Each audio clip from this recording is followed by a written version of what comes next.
El Paso Basualdo, ¿cómo le va? ¿Cómo le va, querido Pablo Daniel Ovín y a todos, todas, todes les oyentes que están del otro lado? Saludamos, vamos a conversar un poquito sobre esto de consumos culturales distópicos. Hay miles hace mucho tiempo. Para que tengamos una idea, y ahí vamos a empezar a definir algunas cositas, porque en esto de los avances tecnológicos hay algo que se mezclan un poco las distopías con las utopías. Mm, Entonces, para empezar a hablar que es una distopía, vamos a caracterizarla como, eso es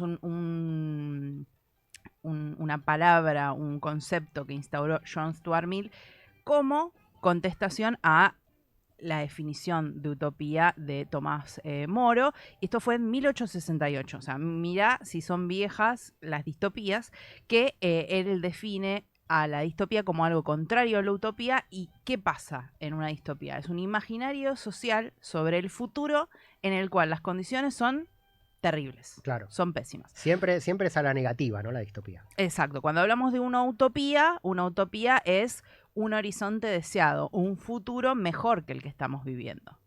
En cambio, la distopía es cuando estamos viendo un futuro que, si seguimos, ¿no? Porque las distopías todas parten de condiciones de las sociedades en las cuales se están circunscribiendo.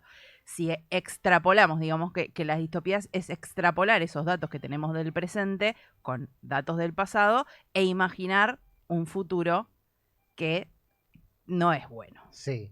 A ver, yo, por ejemplo, estaría en este momento dentro de un mundo distópico si me miro desde hace unas décadas atrás, porque estoy con una computadora, con un teléfono que en realidad es una unidad que me comunica con todo el mundo. Y usted, Raquel Paso, está en una utopía porque está con un Yo papelito estoy. escrito como en 1980 está usted. Sí, sí, sí. Sí, a mí me gusta mucho, bueno, esto. Saber qué tipo de mecanismos nos hacen bien para ciertas cosas. A mí, el escribir a mano, el resumir, el pensar en esquemas es algo que todavía utilizo y que son ejercicios que a veces dejamos de lado.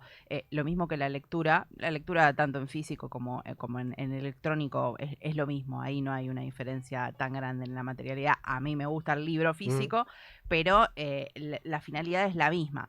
Lo que pasa es que cuando todos estos elementos que decimos, imaginamos que quien los creó en muchos casos pensó en algo utópico, es decir, bueno, un teléfono en el cual puedo estar conectado con el resto del mundo en cualquier momento, saber qué está pasando, comunicarme con mis seres queridos que estén en donde estén, utilizarla para el trabajo, eso son características utópicas, ¿no? Que facilitan la vida de la persona. Ahora, cuando esto deja de ser una herramienta y empieza a ser un elemento de control, es cuando entramos directamente en el terreno de las distopías. sí, por ejemplo, Instagram ha lanzado una nueva actualización por la cual aparece en la aplicación un mapa que si vos entras a ese mapita y te metes, quedás visibilizado y todos tus seguidores pueden ver tu ubicación en tiempo real. Esto está pasando ahora. Esto está pasando ya sin ningún tipo de aviso. Sí. Digo, porque no es que hubo un aviso de actualizaciones como hacen con otras cosas. No, bueno, vamos a sacar las fuentes nuevas de Instagram y estás eh, 3 meses esperando que te llegue a vos la actualización. En cambio, esta actualización, que es mostrar tu ubicación en tiempo real, no pidieron autorización a nadie, no tuviste, nadie de nosotros tuvo que dar ok para que aparezca esa actualización. Y al contrario, lo que tenés que ir a hacer es ir a desactivarla. O sea Ujú. que el default que te está tirando la aplicación es compartir donde estás todo el tiempo. Por defecto. Exactamente. Entonces, en esta caracterización entre la utopía es un futuro mejor que el que estás viviendo y la distopía es un futuro peor, bueno, esto se ha ido recorriendo en distintas etapas. Digo, tenemos libros y series que quizás, libros, series, películas que son muy conocidas. Si vamos a la literatura, hablamos de distopía y enseguida cualquier persona te va a decir 1984 de George Orwell, Fahrenheit 451. Tenemos también Un Mundo Feliz. Ujú. Un mundo feliz de Aldous Huxley. Sí. También tiene otras distopías. Esta es la más conocida, pero no fue lo único que escribió sobre distopías. Y son todos libros en los cuales vemos un control de la población, una determinada forma en la que las sociedades se desenvuelven con mucho control, pero que la verdad que cuando fueron escritas, y si analizamos ahora, vemos que muchos de esos elementos, inclusive hasta discursivos, ¿no? Pienso en el Minpax, por ejemplo, de 1984, y hasta vemos que determinadas cuestiones en redes sociales, ministerios se nombran de esa forma, ¿no? Sí, sí, totalmente. Es adelantados a su época, visionarios o parte de una visibilización o denuncia de la industria cultural o de grietas de la industria cultural a un proceso que se fue dando lentamente durante una etapa de la humanidad y la propia tecnología aceleró al grado que ahora nos pasan cosas nuevas todo el tiempo y no nos enteramos, como esto de la ubicación de Instagram. Exacto, bueno, justamente los autores y autoras que escriben sobre distopías, el ejercicio que hacen es con datos del pasado, ver cómo las distintas tecnologías, digo, nadie se imaginó que la humanidad iba a progresar de determinada forma, que una rueda, por ejemplo, iba a cambiar el curso de la historia de los seres humanos, ¿no? Ujú. Sabiendo cómo impactan las tecnologías, ¿no? Decir, bueno, una rueda, esa rueda que parecía simple va a terminar en una revolución industrial el día de mañana. Bueno, con esos datos del pasado y pensando en cosas es que se puede hacer, digo, parece futurología en muchos casos. Hay muchos cuentos que vos lees, a mí me gusta mucho la ciencia ficción y hay cuentos escritos hace muchísimo tiempo que vos decís, pero esto tiene...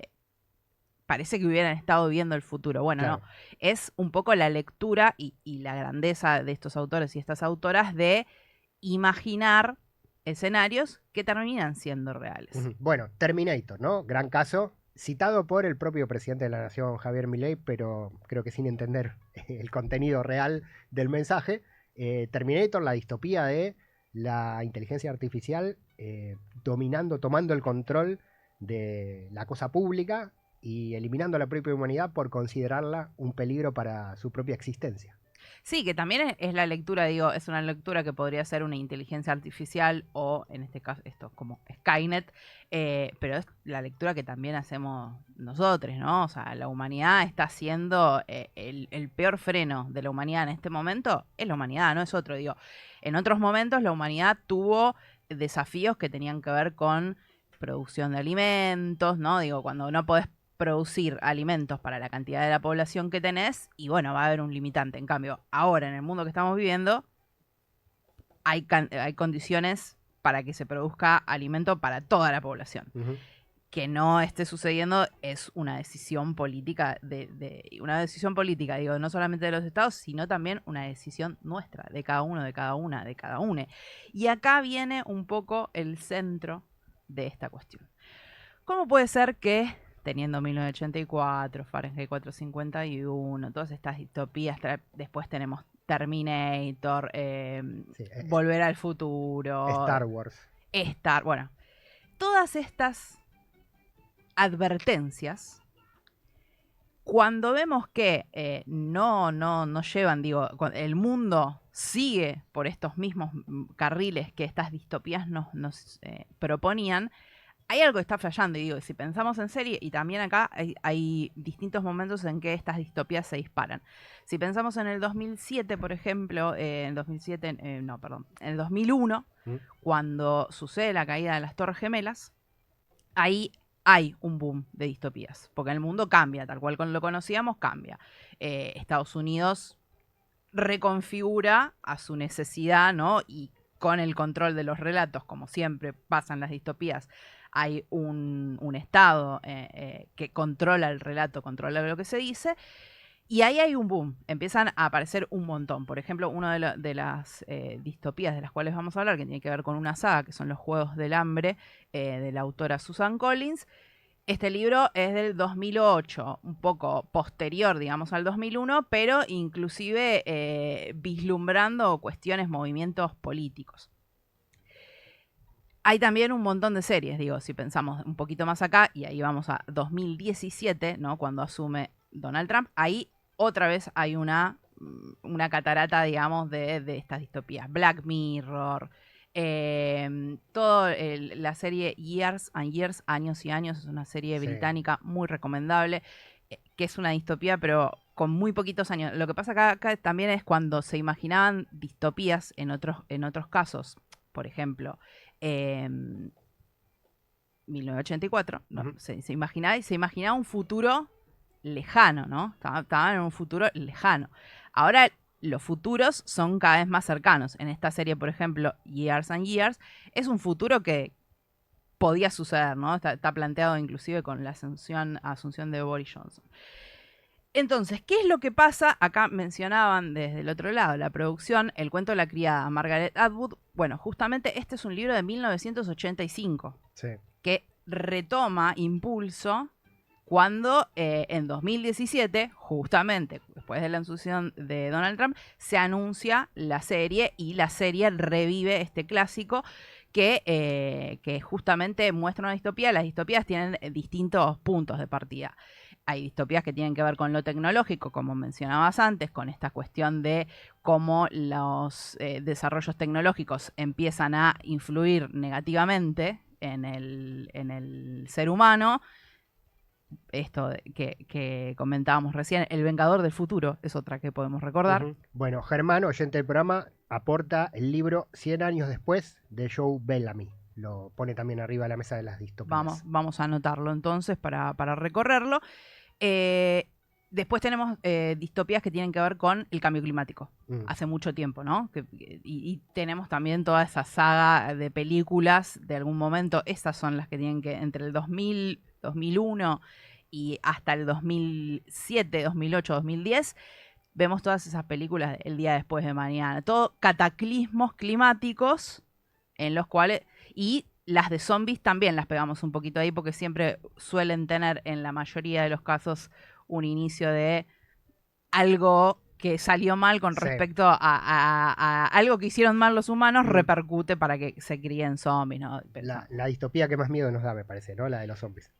Sí, a veces, y volviendo a lo que decíamos, al Black Mirror, a los dispositivos tecnológicos, digo, quizás nos comen el cerebro de distinta forma. Digo, no necesitamos ser zombies completamente, carne putrefacta comiendo cerebros. O pegate una caminata por el Skid Row de Los Ángeles y ves a los zombies del fentanilo caminando sin rumbo y sin ninguna cuota de humanidad en el cerebro, que se los comió esa droga. Exacto, y ahí no hubo algo extraordinario que pasó, no tuvo que suceder un ritual mágico o un cataclismo nuclear para que sucedan estas cosas.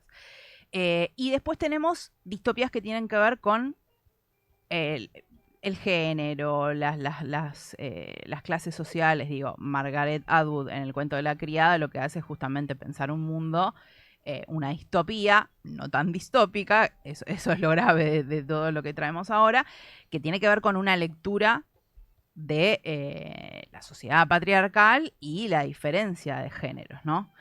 Otro de los libros de lo que vamos a hablar es Cadáver exquisito, de Agustina Basterrica. Ahí hay, por un lado, una cuestión que tiene que ver con el cambio climático, porque este libro surge, no vamos a spoilearlo, pero vamos a tirar cuáles son las líneas. Es un mundo en el cual hubo un virus que mató a todos los animales, no humanos. Ajá. Ante la imposibilidad de comer carne de animales, esta sociedad lo que dice es, bueno, vamos a dividir la humanidad entre personas, seres con derechos, ciudadanos, ciudadanas, y cabezas de ganado. Ese es el punto. Es excelente. Hay otro libro de Agustina Basterrica, yo diría que es una autora que es especialista en distopías, porque la última novela que lanzó se llama Las Indignas, también es una distopía que tiene que ver con los roles de género. Yo la leí previo a la asunción de nuestro presidente y la releí después. Quise llorar muy fuerte después de releerla, porque cuando vemos que los caminos entre futuros posibles y futuros extraños se unen, bueno, es preocupante. Entonces tenemos mucho de género. El cuento de la criada es uno de los que tiene que ver con esto de pensar en la organización de género y de clases y géneros en estos futuros. Sí, un especismo que incluye al ser humano. En Cadáver exquisito es eso. Y bueno, para las personas que coman carne, quizás ahí hay metáforas que chocan un poquito. Digo, es un libro que no te va a dejar para nada indiferente. Te vas a indignar, te vas a poner mal, o sea, va a haber muchas cosas, te puede gustar, te puede no gustarte, pero no hay forma de mantenerse indiferente a esta distopía. Por las dudas no lo voy a leer hoy antes de ir a la cancha porque no me voy a perder el choripán de Parque Patricio en esta jornada por lo menos. Perfecto. Y acá lo que traemos, y para ir cerrando un poquito, es... Hay un filósofo que se llama Francisco Martorell Campos que lo que escribió es un libro que se llama Contra las distopías, el lado B de un consumo de masas. Entonces, ¿qué es lo que nos dice? Bueno, nombrábamos todas estas distopías, todas las posibilidades que teníamos. Matrix, por ejemplo, también es de la saga de los 2000, Los Juegos del Hambre, La Quinta Ola, todas esas películas, todas esas sagas un poco adolescentes, y acá tenemos algo. El consumo cultural de las distopías se basa básicamente en la juventud, adolescencia y adultos, del primer tramo de la adultez. Después nos va a seguir gustando este tipo de género, pero hay algo en la juventud y en la juventud actual, que es la que pide estas distopías, que tienen que ver con el desencanto ante el futuro. Y lo que dice este filósofo es, ojo, porque si el mundo está como está, y tuvimos todos estos avisos de las distopías, no vaya a ser que lo que está apareciendo un planteo contracultural y que están haciendo denuncias, termine cayendo en el conservadurismo, porque las distopías no dejan de ser algo que nos dice, el futuro que estás viviendo ahora es mejor que el futuro que se viene. Claro, no te muevas, quédate quieto, conservá lo que tenés, cuidá la quintita, porque mirá si no lo que va a pasar si Skynet se despierta. Exacto. Entonces ahí me parece que hay algo que hay que revisar, que cuando vemos estas cuestiones tenemos que utilizarlo como herramientas, como denuncias, y no como algo que nos paralice y nos cambie. Digo, que haya gente que haya visto todas estas películas, series, que haya leído estos libros y se reconozca. Por ejemplo, vieron Star Wars y se reconocen con las acciones que corresponden al imperio, no con los rebeldes y demás. Hay algo que el mensaje es muy, muy amplio y puede ser tomado de un lado o del otro. Y lo que dice este filósofo es, ojo, porque las distopías no importa desde qué ideologías se escriban, terminan proponiendo algo conservador, aunque estén denunciando. Porque es como que te lleva un poco a la inacción. Y acá vengo con una distopía que para mí es de las mejores distopías y que además, bueno, tenemos dos distopías que se están por estrenar ahora en lo que es fílmico, que tiene que ver con The Last of Us, el último de nosotros. Esta serie que habla de zombies y una cuestión ahí muy centrado en la sociedad, cómo se configura en una catástrofe. Y otra es El Eternauta, la serie sobre este cómic argentino realizado por Estergel con los dibujos de Francisco Solano López, y que me parece que acá es un poco donde tenemos que buscar. Digo, si pensamos en finales felices y finales infelices para estas distopías, hay algo que podemos trazar que es los finales un poco más felices. Digo, si pensamos, por ejemplo, en 1984, es un final bastante triste. Si pensamos en, no sé, El Eternauta, es un final que no es tan no es triste, es un final abierto. Es un final abierto, claro. Pero hay una diferencia entre quienes, pensemos en Los Juegos del Hambre, por ejemplo, ahí es una distopía que termina de forma positiva. ¿Cuáles son los héroes y las heroínas que mejor salen parados en las distopías? ¿Individuales o colectivos? Ajá. Bueno, un poco uniéndonos a la línea de relato del Eternauta, los héroes y las heroínas que triunfan y se dibuja un poco de el o la, sino pasa a ser un colectivo, pasan a ser héroes colectivos. Para que la distopía se rompa, para que ese futuro que viene adelante no sea peor que lo que tenemos ahora, la única salida es colectiva. Es resistencia, acción, no paralizarse y hacerlo en conjunto. Porque un héroe, una heroína nunca nos va a rescatar de nada y así terminan esas distopías, terminan de mala manera. cuando entra lo colectivo, ahí hay distopías que empiezan a parecerse más a utopías. Galeano decía que la utopía era justamente una herramienta, no era un punto de llegada, sino lo que nos hacía caminar. Bueno, ojo, porque si decimos que distopía es lo contrario a la utopía, entonces podríamos decir que la distopía es eso que nos frena la caminata. Así que yo lo que vengo a traer hoy, el día de hoy, es cuando veamos estos consumos culturales, siempre lo tenemos que hacer con sumo cuidado, porque no caigamos en la inacción y saquemos esto. ¿Cuándo triunfan estas personas que están atravesando estos cataclismos? Bueno, tratemos de imitar eso y no quedarnos paralizados. Con sumo cuidado, Raquel Paso Basualdo y las utopías en la patria de las moscas y las distopías también.